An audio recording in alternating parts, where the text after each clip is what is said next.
माया सभ्यता के लोग प्राचीन मेसो अमेरिका में रहते थे। ये लोग अपने समय के सबसे उन्नत समाजों में से एक थे।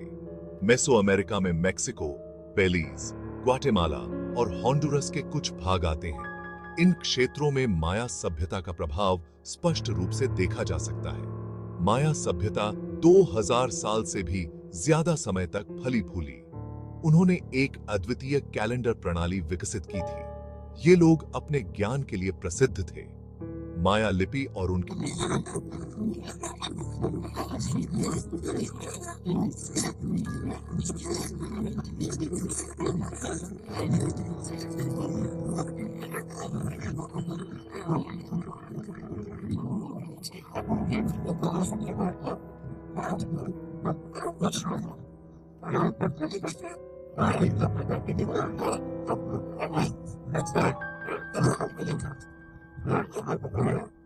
और उन्हें गणित और खगोल विज्ञान की भी गहरी समझ थी। उन्होंने खगोलीय वेधशालाएं भी बनाई थीं। पूरी दुनिया के लोग आज भी माया सभ्यता के बारे में जानने के लिए उत्सुक रहते हैं। उनके अवशेषों को देखने के लिए पर्यटक दूर दूर से आते हैं। उनकी उपलब्धियां आज भी हमें हैरान और प्रेरित करती हैं। माया कला और शिल्पकला अद्वितीय है। उनका अचानक पतन इस बात की याद दिलाता है कि उन्नत से उन्नत समाज भी कितना नाजुक होता है। यह हमें इतिहास से सीखने की प्रेरणा देता है। माया सभ्यता के लोगों ने पूरे मेसो अमेरिका में भव्य शहर बसाए थे। ये शहर धर्म, व्यापार और सरकार के केंद्र हुआ करते थे। सबसे प्रसिद्ध माया शहरों में से एक है टिकाल, जो आज के ग्वाटेमाला में स्थित है। टिकाल एक बहुत बड़ा और उन्नत शहर था, जहां ऊंचे ऊंचे पिरामिड, मंदिर और महल थे। एक और महत्वपूर्ण शहर था पलेन्के, जो अपनी खूबसूरत मूर्तियों और चित्रलिपि के शिलालेखों के लिए जाना जाता है। आधुनिक होंडुरस में स्थित कोपन शहर माया कला और शिक्षा का एक प्रमुख केंद्र था। ये शहर केवल इंजीनियरिंग का कमाल नहीं थे, ये जटिल सामाजिक संरचनाओं और समृद्ध सांस्कृतिक परंपराओं वाले संपन्न समुदायों का भी घर थे। माया सभ्यता के लोगों ने एक जटिल लेखन प्रणाली विकसित की थी। उनकी लिपि में चिन्हों और चित्रलिपि का मिश्रण होता था। हर चित्रलिपि किसी शब्द, ध्वनि या विचार को दर्शाती थी। सदियों तक माया लिपि विद्वानों के लिए एक रहस्य बनी रही। हालांकि 20वीं शताब्दी में शोधकर्ताओं ने चित्रलिपि को समझने में महत्वपूर्ण सफलताएं हासिल कीं। अब हम जानते हैं कि माया सभ्यता के लोग अपने इतिहास, मान्यताओं और रीति रिवाजों को अपनी लिपि में लिखते थे। वे अपनी लिपि का उपयोग और भी व्यावहारिक कार्यों के लिए करते थे, जैसे कि व्यापार का हिसाब रखना और खगोलीय घटनाओं को दर्ज करना। माया लिपि को समझने से इस प्राचीन सभ्यता के बारे में हमारी समझ में क्रांति आ गई है। माया सभ्यता के लोग समय को लेकर बहुत उत्सुक थे। वे समय की जटिलताओं को समझने और उसे मापने के लिए हमेशा प्रयासरत रहते थे, और उन्होंने जटिल कैलेंडर प्रणालियां विकसित की थीं। इन प्रणालियों में समय को मापने के लिए विभिन्न तरीकों का उपयोग किया गया था।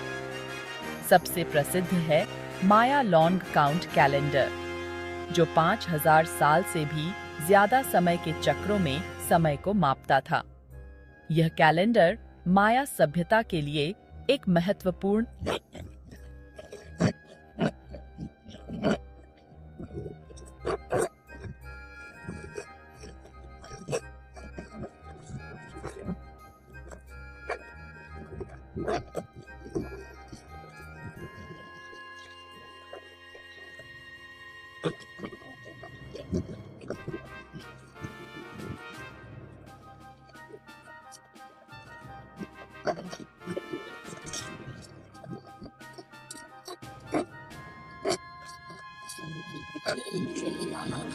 कृषि चक्रों पर नजर रखने और ऐतिहासिक घटनाओं को दर्ज करने के लिए करते थे।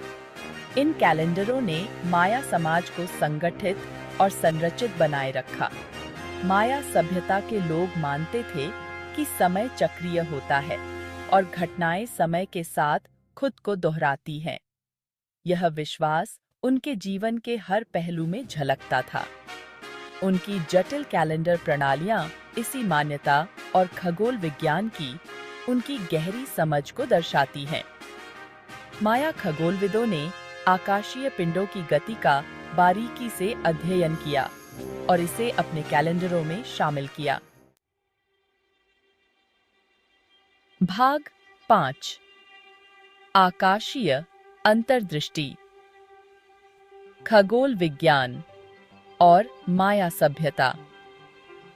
माया सभ्यता के लोग कुशल खगोलविद थे, जिन्होंने तारों और ग्रहों का सटीक अवलोकन किया था। वे रात के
वाणी करने और सामाजिक और धार्मिक गतिविधियों की योजना बनाने के लिए इनका उपयोग करते थे।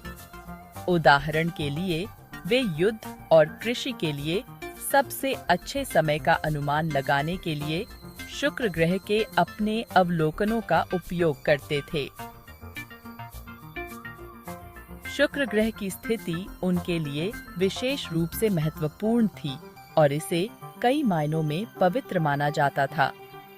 खगोल विज्ञान के बारे में माया सभ्यता की समझ उनके धार्मिक विश्वासों और ब्रह्मांड के बारे में उनके दृष्टिकोण से जुड़ी हुई थी।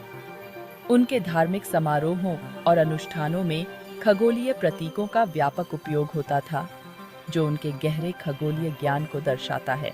गहरे खगोलीय कातिथि। भाग 6 अनुष्ठान और धर्म, देवी देवता, राजा और बलिदान। माया समाज में धर्म की केंद्रीय भूमिका थी। माया सभ्यता के लोग असंख्य देवी देवताओं में विश्वास करते थे, जो प्रकृति की शक्तियों को नियंत्रित करते थे।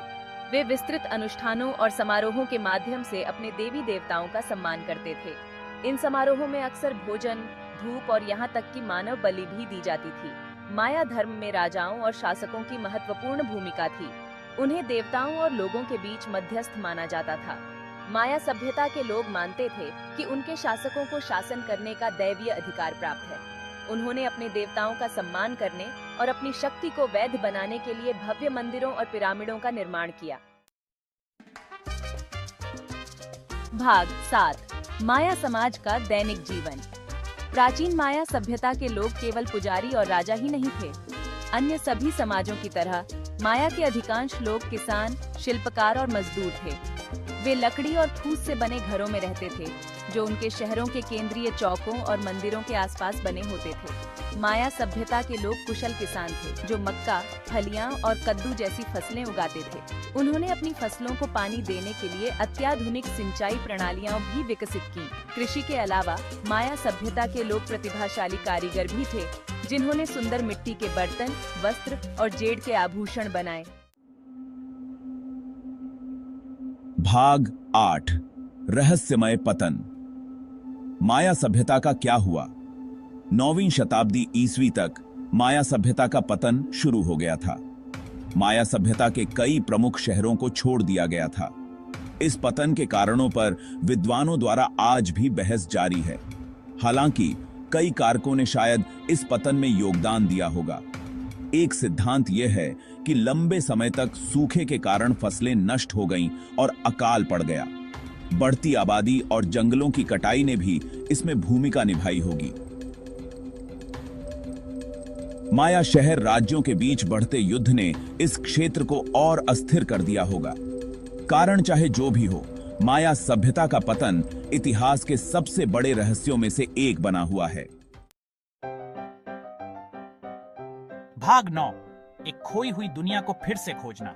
हालांकि माया सभ्यता के प्रमुख शहरों को छोड़ दिया गया था, लेकिन माया लोग पूरी तरह से गायब नहीं हुए थे। उनके वंशज इस क्षेत्र में रहते रहे, अपनी भाषा और परंपराओं को संरक्षित करते रहे और अपनी सांस्कृतिक पहचान को बनाए रखा। 19वीं शताब्दी में खोजकर्ताओं और पुरातत्वविदों ने माया सभ्यता के खंडहरों को फिर से खोजना शुरू किया, जिससे एक नई खोज की लहर शुरू हुई। तब से पुरातत्वविद इस आकर्षक संस्कृति के रहस्यों को उजागर करने के लिए लगातार काम कर रहे हैं। हर समय नई खोजें हो रही हैं, जो माया सभ्यता के परिष्कृत ज्ञान, मान्यताओं और जीवन के तरीके पर और अधिक प्रकाश डाल रही हैं। भाग 10। निष्कर्ष। माया सभ्यता की अमिट विरासत। माया सभ्यता ने कला, वास्तुकला और ज्ञान की एक समृद्ध विरासत छोड़ी है। उनके प्रभावशाली शहर, जटिल कैलेंडर प्रणालियां और परिष्कृत लेखन प्रणाली आज भी हमें आकर्षित और प्रेरित करती हैं। गणित, खगोल विज्ञान और कृषि के बारे में माया सभ्यता की समझ अपने समय से बहुत आगे थी। उनकी कहानी हमें प्राचीन सभ्यताओं की अविश्वसनीय उपलब्धियों की याद दिलाती है। यह उन्नत से उन्नत समाजों की नाजुकता के बारे में भी एक शिक्षाप्रद कहानी है। माया सभ्यता हमारी कल्पनाओं को मोहित करती रहती है और उनके रहस्य आने वाली पीढ़ियों के विद्वानों और खोजकर्ताओं को आकर्षित करते रहेंगे।